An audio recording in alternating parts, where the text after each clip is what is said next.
हर कहानियों की शुरुआत अपने आप में एक नई होती है और इस कहानी की शुरुआत एक ऐसे वक्त में हुई थी जब पूरे भोपाल में खाने तक की क्राइसिस हुआ करती थी। अगर आप भोपाल के 33 किलोमीटर के दायरे में कहीं भी जाएंगे तो सिर्फ और सिर्फ आपको पत्थरें दिखेंगे और कुछ नहीं दिखेगा। जी हाँ, ये वही धरती है जो आज भारत के सबसे हाईटेक एरिया में से एक। काफ़ी अच्छा लगता है ना यार, जब आप एक ऐसे लोकेशन पर रहो जहाँ पर सिर्फ और सिर्फ शांति हो, पानी हो और कुछ मछलियाँ हो, और एक ऐसा जगह हो जहाँ आपको पीस मिले। ये गाइस, मैं अभी हूँ भोपाल में और ये वही भोपाल है। इसका एक ऐसा जगह है जिसकी अपनी एक कहानी, अपनी एक इतिहास और अपना एक रहस्य है। चलो इन सारे रहस्य को खोलेंगे और पूरा का पूरा लेक व्यू आपको दिखाएंगे, पूरा लोकेशन आपको दिखाएंगे। उससे पहले मैं अभी यहाँ पर आधे घंटे से लगभग बैठा हूँ और मैं इस लोकेशन को फील कर रहा हूँ कि कहीं ना कहीं ये जो जगह है अपने आप में एक ऐसी जगह है जो शायद हम भीड़ भाड़ वाले जगह पर कभी भी नहीं देख पाते हैं। और शायद मैं दिल्ली में रहता हूँ तो मेरी जो कहानी रही है बटला हाउस और जामिया नगर और ऐसे गंदे जगहों से निकल कर अगर ऐसे सिचुएशन को देखूँ तो मुझे बहुत परफेक्ट फील होता। और मैं इन रहस्यों को जानना चाहता था शुरू से। मैं ये जानना चाहता था कि राजा भोज की वो कौन सी हिस्ट्री और कौन सी कहानी है जो इसे अपने आप में ख़ास बनाती है और इस भोपाल शहर को पूरे वर्ल्ड में सिटी ऑफ लेक के नाम से क्यों जाना जाता है। ये एक छोटा लेक है जो लेक व्यू के थोड़े ही करीब है, बट हम लेक व्यू जाने वाले इस प्लेस को हम एक्सप्लोर करेंगे।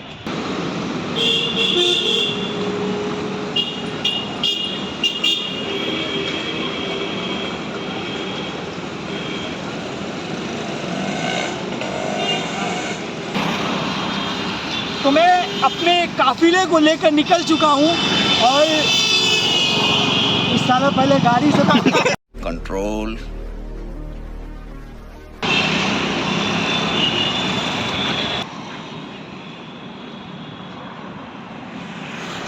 ये लेक व्यू जिसकी हम बातें कर रहे थे और वहाँ पर राजा भोज का स्टैचू बना हुआ है पानी के अंदर में। 150 साल पुरानी ऐसी झील है जिसे हाथों से बनाया गया था। इसकी अपनी एक कहानी और अपना एक रहस्य है।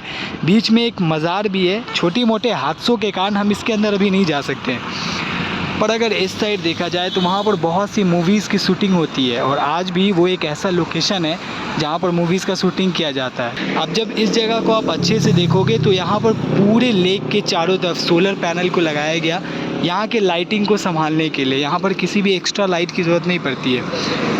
पर सबसे बड़ा प्रॉब्लम फील तब होता है जब आप लेक व्यू पर हो और उसके बावजूद यहाँ पर गाड़ियाँ चल रही होती है। ये गाड़ियाँ इतनी नॉइज़ करती है, इतना शोर शराबा करती है कि आप अगर लेक व्यू के लोकेशन को फ़ील करने आते हो, आप अगर इस शांति को फ़ील करने आते हो तो ये गाड़ियाँ आपकी शांति को भंग कर देता है, आपके एंजॉय में बहुत बड़ा खलल डालता है और ये बिल्कुल सही नहीं लगता है। कुछ चरसी भंगी इस तरीके से 3 गाड़ियों पर खड़े हुए बैठे हुए, वो आपको ऐसे ही डिस्टर्ब करते रहेंगे। रात में घूमने वाले लोगों को परेशान भी करते रहते हैं। और साथ में यहाँ पर की जो खूबसूरती है वो वाकई में सच में अच्छी है, पर ये गाड़ियाँ मुझे बिल्कुल पसंद नहीं आई। ये लोकेशन बहुत अच्छा है पर ये गाड़ी पसंद नहीं है।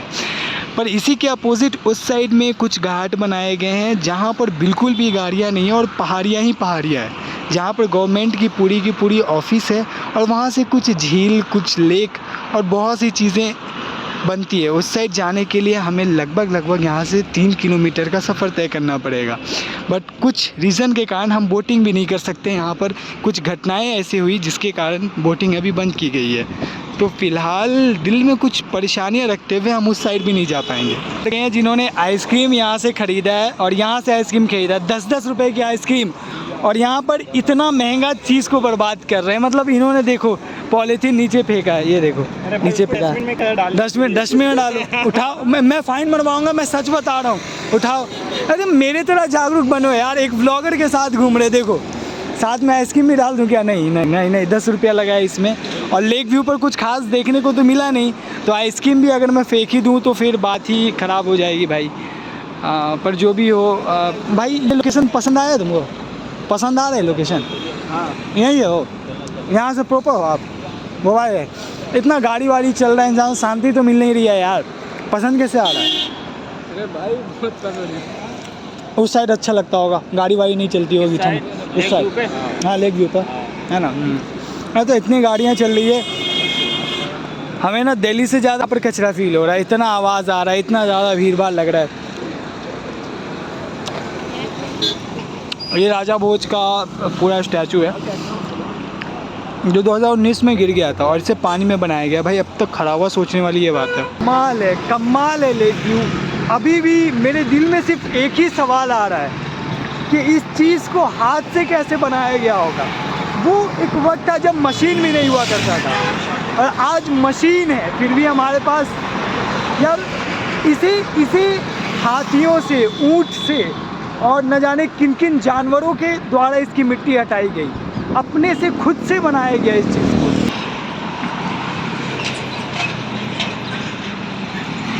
वक्त ऐसा आया जब उनके पूरे बॉडी में स्किन डिजीज़ हो गया। तब वो एक वक्त था जब हमारे पास वैद्य हुआ करते थे। तो उस टाइम में राजा भोज ने बहुत सारे वैद्य को दिखाया और बहुत सी ऐसी जगह गए। वो आउट ऑफ इंडिया भी गए थे अपने इलाज के लिए, लेकिन वो ठीक नहीं हो पाया।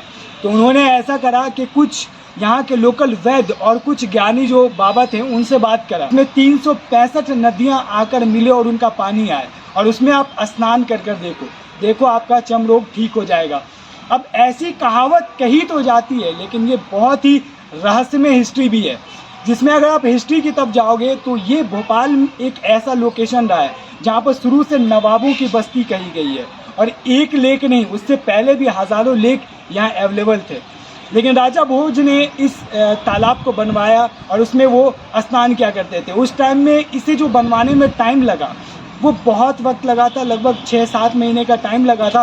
लेकिन आप ये एक्सपेक्ट कर सकते हो कि ऐसा तालाब जो पूरा का पूरा हाथी से, ऊंट से और घोड़े से और तमंचे से बनाया गया हो, इतना बड़ा लेक जो शायद अपने आप में देखकर बहुत क्रेजी लगता है। तो ये सुरक्षा के मायने से ये नदियों का एक छोटा सा एरिया था जिसके चारों तरफ पहाड़ियाँ हुआ करती थी।